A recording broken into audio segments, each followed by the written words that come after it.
We the people of the United States, in order to form a more perfect union, establish justice, ensure domestic tranquility, provide for the common defense, promote the general welfare, and secure the blessings of liberty to ourselves and our posterity, do ordain and establish this Constitution for the United States of America.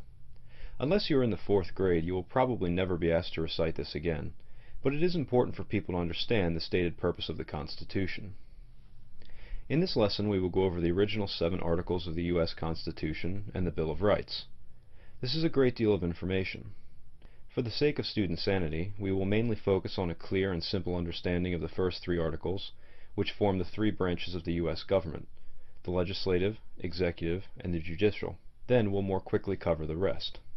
Article 1 of the Constitution establishes the legislative branch of our government. This is the Congress.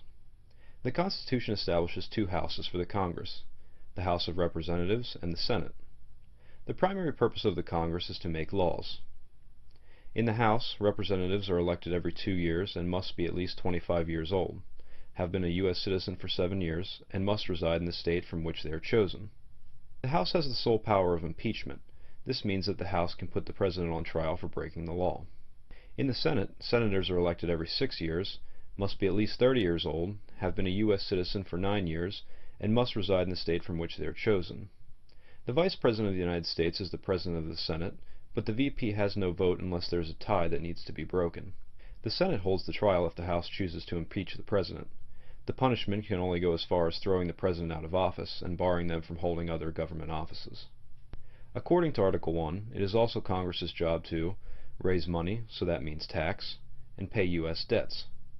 And it is Congress's job to provide for defense, which means maintain the military. Article 2 of the Constitution establishes the executive branch of the government. That means the President. The President's job is to enforce the laws established by Congress. The President is elected for a 4-year term and must be a natural-born U.S. citizen, as outlined under Section 1, Clause 5. However, it is important to note that there is a statute built into the Constitution that allows for foreign-born Americans to run for President. The following must be true.